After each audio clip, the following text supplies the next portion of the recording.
Hello, welcome to my channel. Today I'm actually going to finally take the Northrock. It's not just the Northrock, but it's the Northrock XC00 or oh, I don't know what it is. Anyway, I'm gonna take this bike to Theodore Worth and actually give it a true riding review. I've talked a bit about it in past videos, but this is gonna be the last review. I'm going to actually ride it on single track trail, let you know what I think about its riding characteristics, and then I'm going to give this bike away. I don't know how I'm going to give it away yet. I probably won't do like I normally do, and I don't even know if I'm going to give it away at my YouTube channel or if I'm going to give it away to some lucky person at the trailhead that might like a nice shiny new bike after I beat it up a little bit. I don't know yet. We'll see. I'm winging it. Let's go ride it. Okay, here I am at Theo. I've got the chesty mount. We're at the trailhead. I'm gonna go ride the older traditional stuff, the North Loop, and then I'm gonna head over to the hillier stuff because I want to try this bike on the hills. So we've got the Northrock here, and we'll just see how it rides.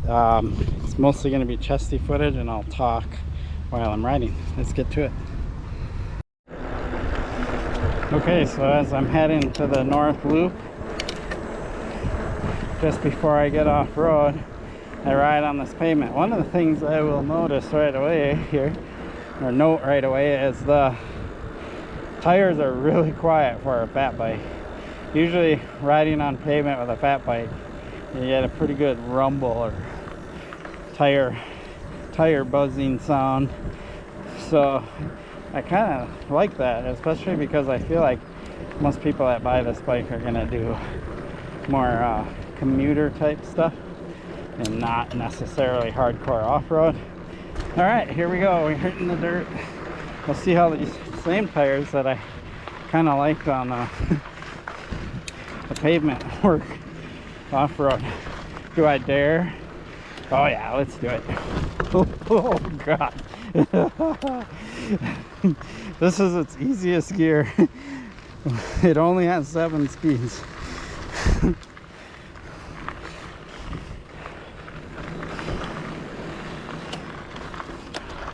So this loop right here is it's called the dump loop. It's a little advanced section. I'm gonna skip the really gnarly stuff with this bike.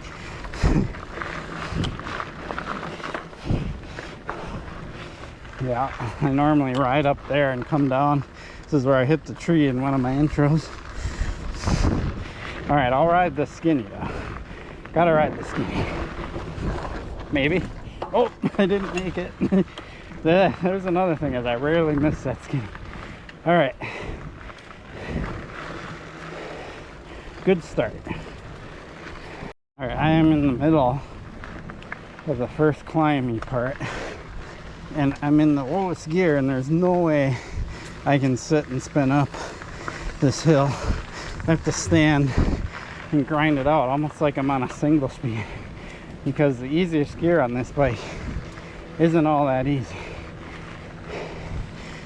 I don't know how many teeth it is, but looking at it, you can tell it's not as big as on my other bike.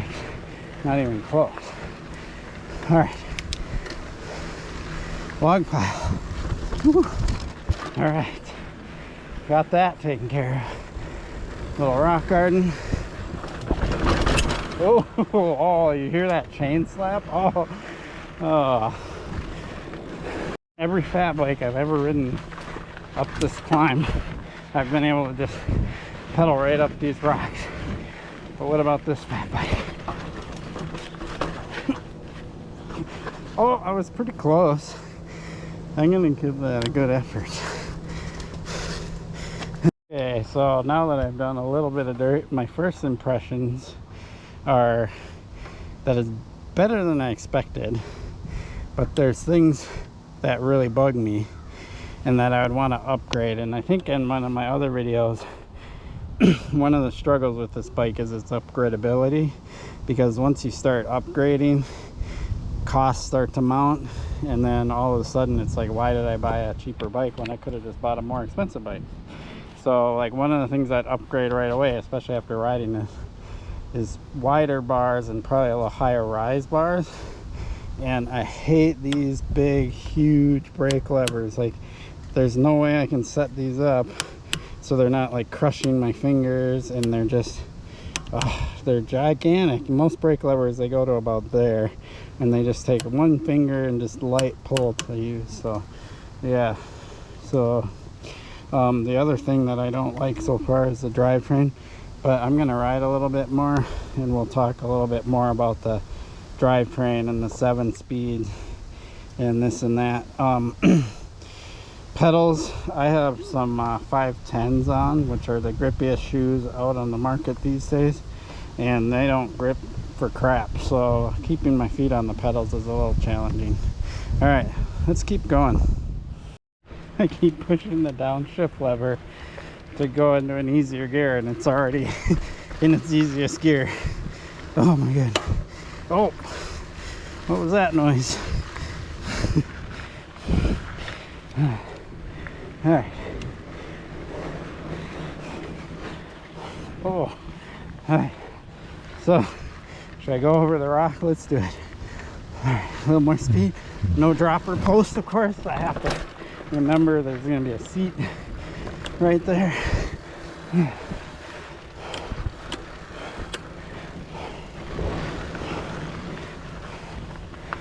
Oh. Now we get to this really tight, twisty section. This is actually where the narrow bars are going to be kind of nice.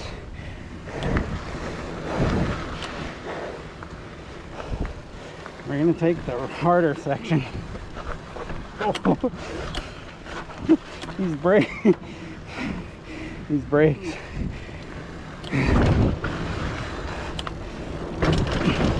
I'm trying to one finger brake them, but they're crushing my next finger over, so I feel like I have to 2-finger brake.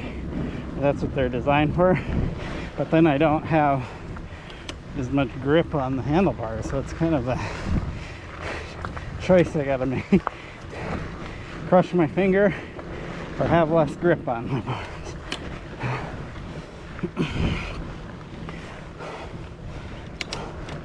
Whew. Oh.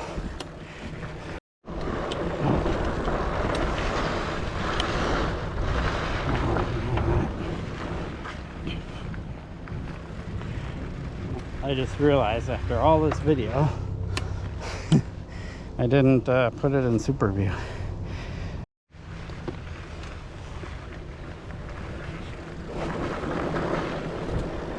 Oh yeah, it's so much less scary going between the trees. I mean, the thing about wide bars is they give you so much better control over your bike. A long time ago, everybody ran narrower bars that helped avoid the trees and whipping through areas like this. But overall, narrow bars don't help your bike handling.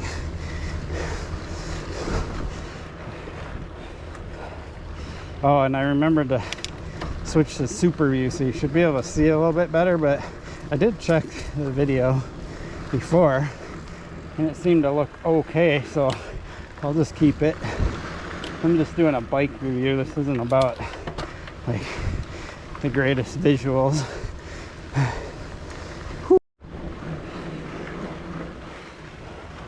So one of the things I do like about this bike are the tires. I think I even knew just looking at the tread pattern that these would be a good hard pack dirt tire. And they are. They roll really fast. They grip in the corners on this harder pack stuff. Which means they'll also work good as a pavement tire, as I mentioned at the very beginning, if you're choosing to use this bike for commuting and not necessarily off-road like I'm doing right now, or a little of both. Yeah, tires are wonderful. All right, can I get over this? Oh yes. Nice.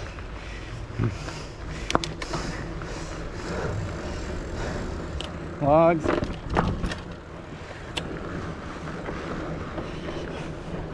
Another log. Rocks. Oh geez, I hear the chain slapping around a lot back there. That's because it's a really low-end derailleur, one of the cheapest ones Shimano makes, and it doesn't have very strong springs in it, so that's gonna make it so the chain flops around a lot more. Plus there is no like rubberized protection on the frame like you find on most bikes, higher end bikes. Is you'll find rubber protectors on the chainstay on the frame just below the chain, and so when the chain slaps around it hits that rubber and it's not bad for the chain or the frame. Ooh, a little slippery. So got a fun log pile up ahead with a couple of tight turns after it. I'm starting to hear like a clunking noise up front already. So when I'm done with this trail, I'm gonna take a look, make sure something's not coming loose.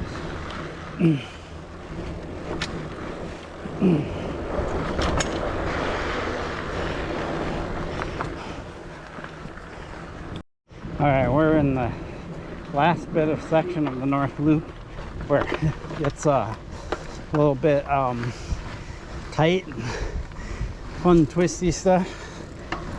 I don't know if you can hear it when I go over stuff, but it's definitely some clunking going on up on the front end already, which isn't a good thing when you only put in about 2 miles of single track. Oh, I hear it now. I went over this bike pretty good when I built it.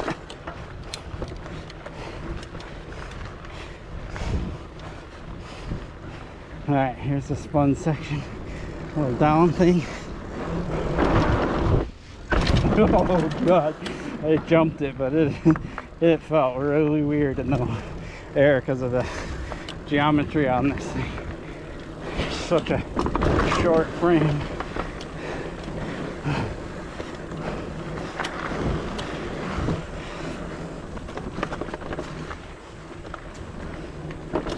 Oh. Clunk, clunk, clunk, clunk. Hopefully it's not something bad and I just have to tighten something up.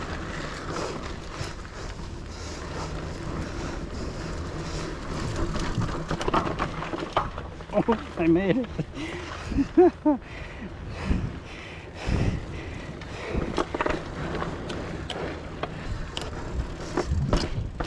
Alright.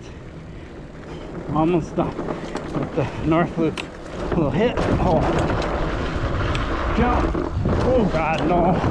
No jumping on this bike. That's the last one. God. The body position is way too far forward on the front wheel in the air. Oh. I mean, that's funny because that table that I felt like I almost died on all my other bikes, I just freaking send it and it's perfect. So yeah. All right. Whew. I'm gonna head over to some other trails, but before I do, I'm gonna take a look at this front end and see what all the clunking is. So I figured out what the clunking was, is I have to tighten the headset, make sure the bars are still straight. I tightened all this when I built the bike, but what happens is when you have new bikes, especially ones like this that probably were just mass produced, assembled in a factory in China, is the bearings aren't down in here, aren't quite set in. And so even though I tightened all this, as I rode the bike, they set in more, and then this got loose again. So it might take a couple of tries, a little bit of riding to get this thing to tighten up, but at least nothing was like broken, so that's a good thing. But to somebody that doesn't know, if they hear all that clunking, they're not really necessarily going to know exactly what they need to do to fix it. They're going to be like, where's all this noise coming from? They're not going to know that their headset is loose. And then what happens is they keep riding it, and if you keep riding something loose like that, you do damage. So that kind of concerns me that it wasn't set up quite properly from the factory. But I gotta keep reminding myself. Oh, is this $450, something like that? Made a noise. Oh, still making noise up front. It's better, but it's oh gosh. All right, we're gonna go down a gnarly rock garden. Here we go. Oh, the brakes don't work that great. Oh, all right. I survived. So did the bike. Oh, caught that root. That was my fault, though, not the bike's fault.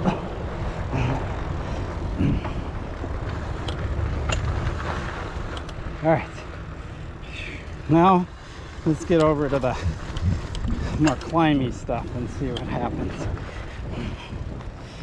Okay, I'm on the Glenwood loop now, so there's a pretty good amount of climbing at the beginning of this one. Here we go. Just stand up and grind it. I mean, I just gotta treat it like a single speed, because it does not have an easy enough gear to just sit and wind up these hills like I normally would be able to do. Oh.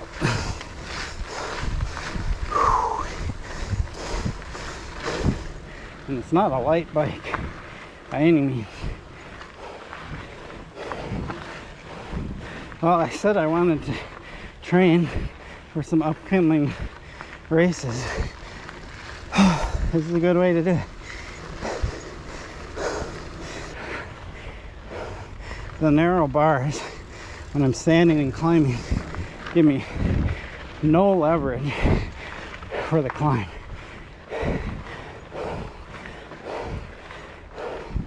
So it's almost all pure leg. Oh.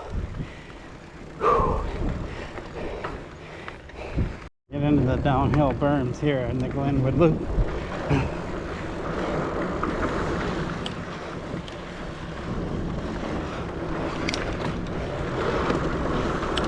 Oh, God.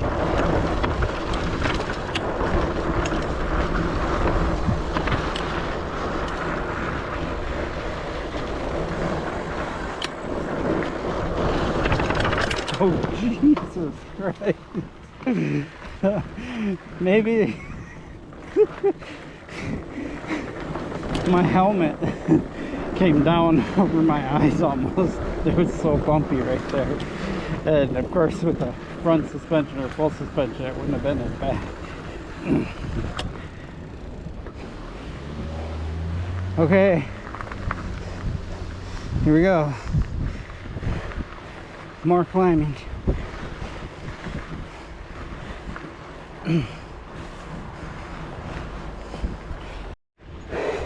Oh my God, this bike is a beast to climb with. Oh, wow, that was a lot of work.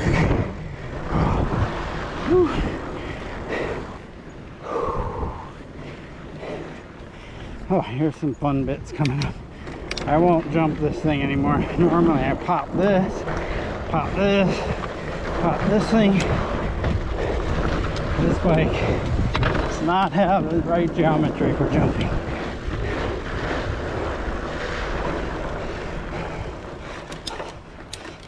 Oh my goodness. I keep pushing to get into an easier gear. Alright.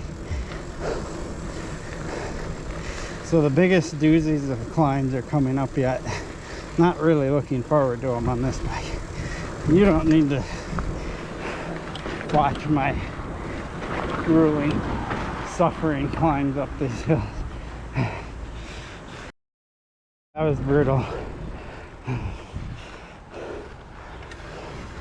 Unfortunately, it's not like I get super enjoyment out of the downhills on this bike.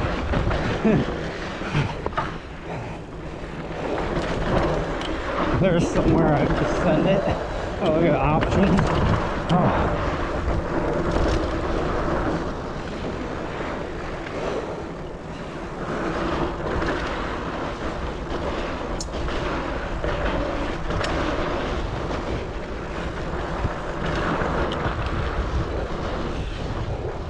The problem is the geometry of this bike is this is an 18-inch, and that's actually bigger than what I would normally ride. I'd normally ride like a 16 or 17 inch, and the top tube length on this is super short. So what it does is when I'm standing, instead of being back centered on the bike where I normally would be on my other bike, I'm up over the front wheel,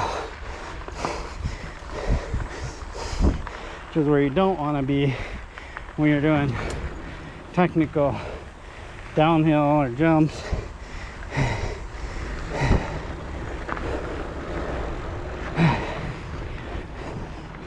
So as well crafted as this frame is, the geometry is just not there.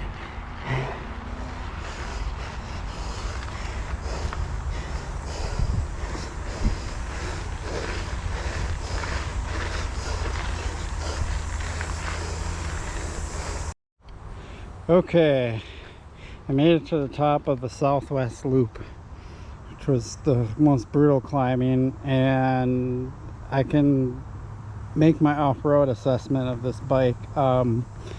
And obviously if you watch up to this far, you've heard all my comments as I was riding. My opinion about this bike doesn't really change. Like, I mean, right from the get-go, I've been riding bikes long enough to where I kind of already have pretty good knowledge and know kind of what I'm getting into when I'm going to ride something like this, and it certainly lived up to those expectations, if you can call them that. So the first thing I'll talk about is what I like. I like the quality of the craftsmanship of the frame. We know this is made by Giant because it said so on the box. Unfortunately, the geometry of this frame, I mean, this is supposed to be an 18-inch frame, and that measurement is from center of bottom bracket to the top of the seat tube, and that's kind of an older school way of measuring. But when you measure that, then that's bigger than what I would have normally rode back in the day. I used to ride 15 and 16-inch frames.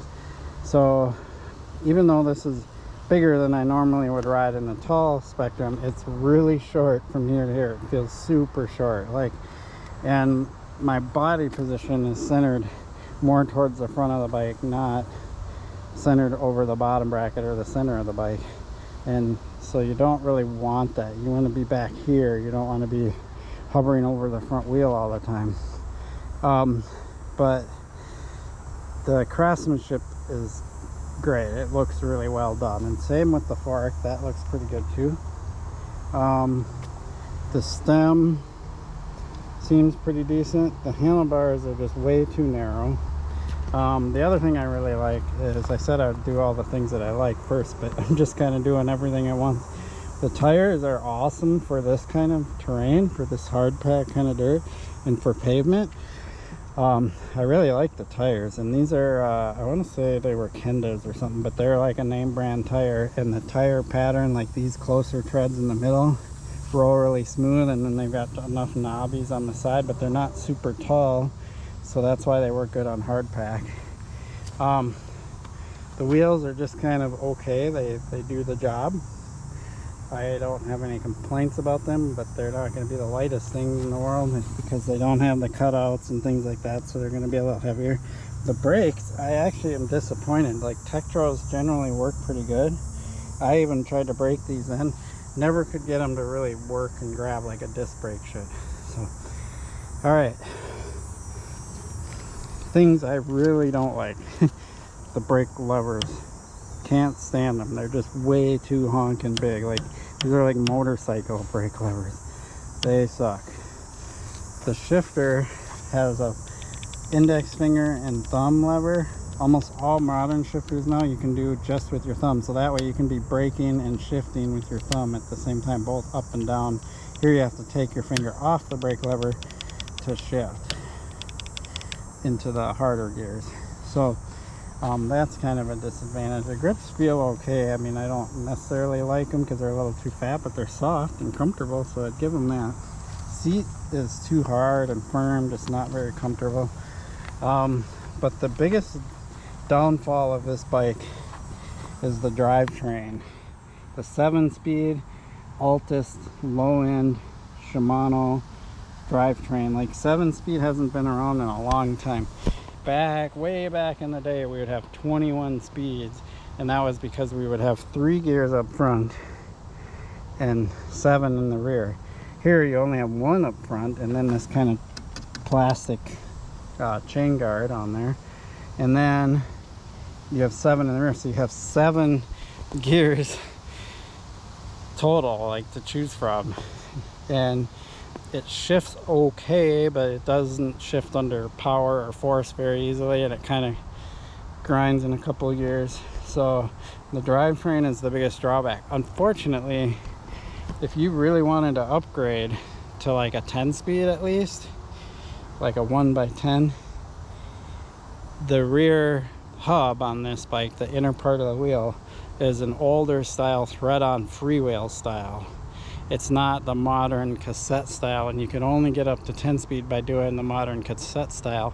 So in order to upgrade to like a 10-speed system, you would have to buy a whole new wheel, whole new cassette, whole new shifting system, including the levers. All of that would have to be upgraded, and I'm pretty sure that the front chain ring wouldn't handle a 10-speed chain, so you'd have to upgrade that. But that would also mean you'd have to upgrade the crank, because this is a steel plate and it's all one manufactured piece. It's not into separate pieces like most bikes are. So that's the biggest downfall of this bike, is the drivetrain.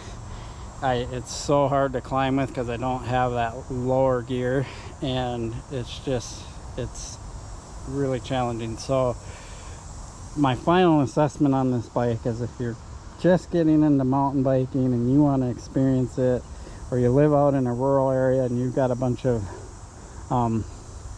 gravel roads and things like that you want to ride on, or you commute around the city and might, you know, do some gravel here and there, this bike would be great for that kind of thing. As long as you don't have a lot of really big hills in your area where you're riding. So it would make a great kind of entry-level commuter. And if somebody was to get on this bike and this was their first like off-road single track experience, and they rode a trail like the North Loop, that first trail I rode here at Theaterworth, they would probably enjoy it. So this bike, it kind of fits, because this bike rode pretty nicely on the North Loop, but that North Loop was built and designed in 2005, 2006, 2007. I was actually involved in some of that. It's a very classically designed trail, and at the time this was kind of the bike, you know, this was the geometry and this is what bikes were like. So this bike rode nice over there, but then you get over onto this side of Theater where the trails are more modern and more flow and more like kind of jumps and rollers and just, you know, much more what they call more flow trail type of terrain. This bike starts to fall apart really fast. Like, that's when the geometry starts to not be very friendly standing and going over things on it is really unstable and sketchy and things like that. So a great, like, maybe entry-level single track machine. But the issue with that is if you really did like mountain biking and got into it, upgrading this thing to something is going to be really expensive and probably not the smartest thing to do. Hello. Hey, Chad. How you doing? So yeah, it is what it is. I mean, it's a $450 bike, so I'm being kind of hard on it, but I kind of want people to know that it is a $450 bike. So you can't sit here and try to tell me, which I have seen on Facebook, that this is a great bike, and they try to make it sound like it's just as good as a $1,500 bike or a $2,000 bike, and they try to make us seem like we're silly for spending that kind of money on a bike. Absolutely ridiculous, because this bike doesn't even come close to compare my Specialized Fat Boy, and my Specialized Fat Boy isn't even that new of a bike. I got it in like 2015, and it is 1,000 times better than this bike, and that was their entry level. So Specialized Fat Boy SE, which is their entry level bike, was $1,500. So, and it was pretty decent. It has, you know, I still have a lot of the same parts. I've upgraded some stuff over the years, but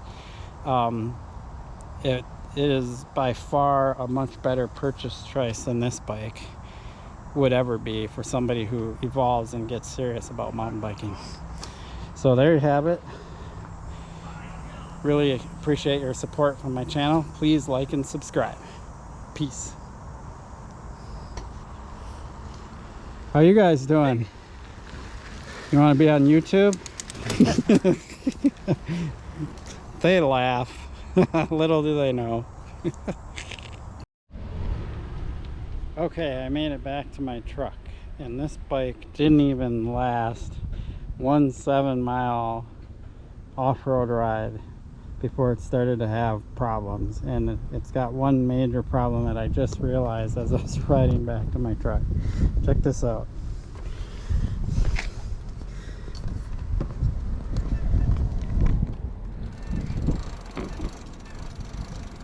That is majorly bent, and I did not smack it into anything that whole time. I was actually being pretty careful because I didn't trust the geometry of the bike. So this had to bend from just pure torquing, maybe because I had to stand and torque so hard up the hills or something. But this is just a steel plate. It's not a strong aluminum, like typical chainring crank system. It's just a thin steel stamped plate, which is pretty cheesy, and that's why it just easily bends. So like already 7 miles in and this bike's starting to break down, and somebody would have to like start doing repairs on it and stuff. So yeah, it's a pretty disappointing machine. I mean, I thought it was going to be a little better, but nope. That's $450 for you.